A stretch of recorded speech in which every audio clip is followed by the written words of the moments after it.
शिक्षा परिवार school reopen को लेकर क्या अपने विचार दिए, क्या सरकार से परिचर्चा?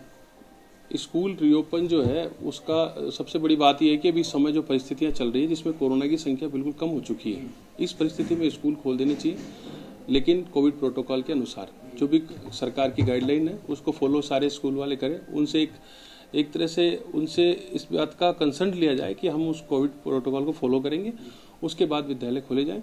और उसके लिए भी यह है कि जैसे 6 to 12 है वो विद्यालय खुल जाने चाहिए। 1st to 5th जो क्लासेज हैं, चाहे वो मीडियम हिंदी हो, RBSE हो, CBSE हो, सभी को खोलना चाहिए। लेकिन 1st to 5th में थोड़ा सा इस बात का ध्यान रखना है कि उसमें जैसे गैप लग करके क्लासेज लगे, जैसे 3 दिन खुल गई फिर गैप आ जाए, फिर 3 दिन खोले, ऐसा इस तरह की वो व्यवस्था हो तो वो किया जाए। क्या स्कूल वाले गाइडलाइन जो होंगी कोरोना की उनको फॉलो कर पाएंगे प्रॉपर्ली बच्चों? बिल्कुल डेफिनेटली करेंगे। उसका कारण ये है कि बच्चे उनके स्वयं के बच्चे, यदि वो कोविड प्रोटोकॉल को फॉलो नहीं करते हैं तो वो तो बच्चे चाहे पेरेंट्स अभिभावक के बाद में अभिभावक स्वयं स्कूल है या उसके जो जितने भी संचालक हैं या स्कूल टीचर्स हैं वो अभिभावक ही हैं उनके, तो डेफिनेटली पूरे कोविड प्रोटोकॉल को फॉलो करेंगे। और ये हमारी जो संगठन की जो बातें होती है, संगठन में जब हमारी वर्चुअल मीटिंग हो रही है उसमें भी इस बात को रखा जाता है कि हमें पूरी कोविड प्रोटोकॉल को पूरा फॉलोअप करना है। सर मैं एक चीज़ और पूछना चाहता था कि अभी फीस को लेकर कोई पेरेंट्स का संगठन इसका विरोध कर रहे हैं कि स्कूल फीस को लेकर के नो एग्जाम नो फीस, इस तरह की बहुत सारी चीज़ें हैं। सुप्रीम कोर्ट का आदेश है कि 100% फीस पे करना है, इसमें क्या कहना चाहेंगे? जी डेफिनेटली देखो, जो परिस्थितियां हैं उनमें अभिभावक के साथ स्कूल संचालक को या स्कूल को रहना, मेरा व्यक्तिगत विचार है, किसी को हो सकता है अच्छा नहीं लगे, लेकिन मेरा व्यक्तिगत विचार है कि जो परिस्थितियां हैं उनमें अभिभावकों को साथ स्कूल संचालक को स्कूल को रहना चाहिए और जितना डिस्काउंट पेरेंट्स को कर सके उतना मैक्सिमम डिस्काउंट इस कोविड में करना चाहिए, जिससे कि पेरेंट्स को कोई दिक्कत नहीं आए और आसानी से वो बच्चों की पढ़ाई को बिना बाधित किए हुए उसको रेगुलर रख पाए। सर बहुत सारे स्कूल हैं जहाँ फीस को लेकर बच्चों को ऑनलाइन एग्जाम से वंचित किया जा रहा है। जी। इनके लिए क्या मैसेज? जी बिल्कुल, जी बिल्कुल। अभिभावक को भी ये समझना चाहिए कि यदि वहाँ पर कोई खर्चे हो रहे हैं उन खर्चों का एक्सपेंडिचर के माध्यम के स्तर को देखते हुए उनको पैसा देना चाहिए। बाकी जहाँ तक स्कूल यदि एग्जाम नहीं ले रहा है वो बिल्कुल गलत बात है। ऑनलाइन जो पेपर वगैरह हो रहे हैं, ये टेस्ट वगैरह होते हैं, उनको लेना चाहिए और जो बात करनी है पेरेंट्स से करनी चाहिए। बच्चे का इसमें रोल मेरे हिसाब से कम होना चाहिए। एक नई सोच, नए आयाम और नई मिसाल के साथ रावत गर्ल्स कॉलेज अब बन चुका है रावत कोएट कॉलेज। यहाँ कई सारे प्रोफेशनल और करियर ओरिएंटेड कोर्सेज के साथ विद्यार्थियों के लिए है safe and secure campus environment, dedicated teaching faculty, modern library, campus placement and hostel facility. Admissions के लिए तुरंत कॉल करें 0141281015 पर या रावत कोएट कॉलेज, करनी विहार, अजमेर रोड, जयपुर कैंपस में विजिट करें। इस तरह के स्कूल जो जहाँ पे इस तरह की चीजें होती है, क्या स्कूल शिक्षा परिवार इसके लिए कोई बात करता है? जी, स्कूल शिक्षा परिवार ने बहुत सारे कार्यक्रम ऐसे रखे हैं जिनके माध्यम से अभिभावकों को भी रिलीफ मिल रहा है और अभिभावकों के साथ साथ अपने जिन लोगों की स्थितियां खराब हो चुकी है, जो परिस्थितियां जिनकी खराब, उन लोगों को भी बहुत सपोर्ट किया है स्कूल शिक्षा परिवार के द्वारा। उन टीचर्स को भी पूरा सहयोग किया गया है जो टीचर्स स्कूलों में पढ़ा रहे थे, उनके लिए भी है।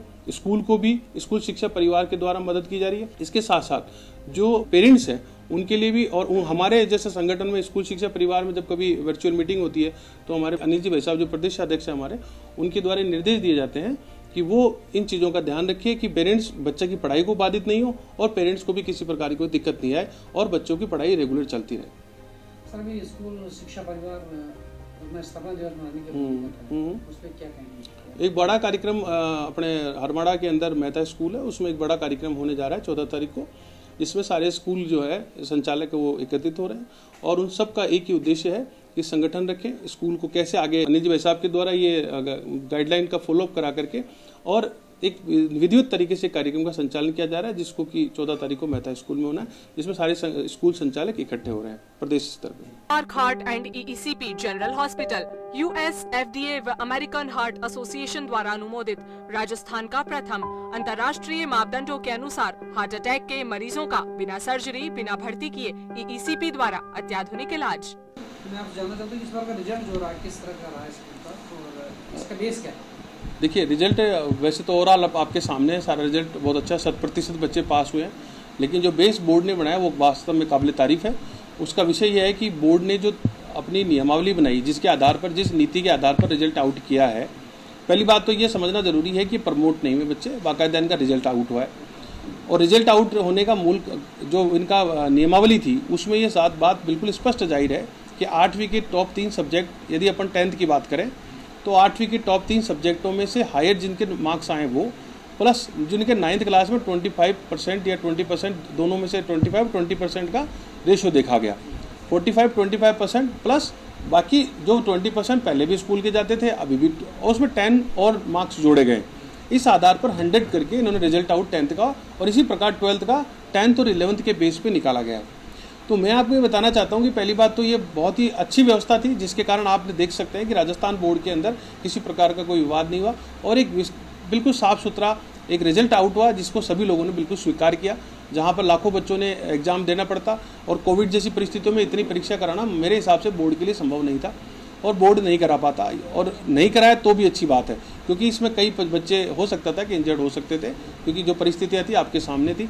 तो एक अच्छा तरीके से इन्होंने रिजल्ट को आउट किया, इसके लिए बोर्ड और राजस्थान सरकार को बहुत बहुत धन्यवाद है। देखिए आपके सामने परसेंटेज तो 100% है ही, लेकिन अभी हम बात करें तो हमारे एक बच्ची के 10th क्लास में, क्योंकि 8th में वो इंटेलिजेंट थी, पायल सैनी, तो उसके 100 में से 100 मार्क्स, यदि वो एग्जाम होते तो भी उसके 100% ही थे, और 100 में से 100 नंबर उसके सभी विषयों में आए हैं।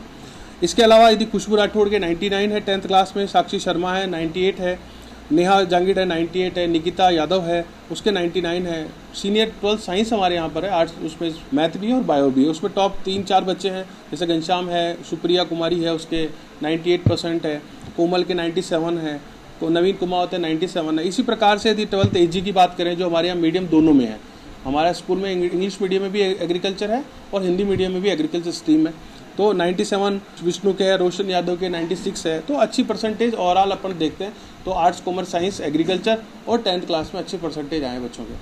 सर बोर्ड एग्जाम और डोमेस्टिक एग्जाम में क्या डिफरेंस होता है? क्या मतलब बोर्ड एग्जाम बहुत इंपॉर्टेंट होती है डोमेस्टिक एग्जाम?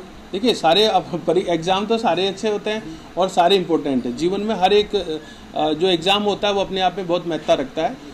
हाँ, बच्चा उसको थोड़ा सीरियस इसलिए लगता है कि बोर्ड एग्जाम है तो थोड़ा सा और ज़्यादा सीरियस था, पेरेंट्स भी और स्कूल भी।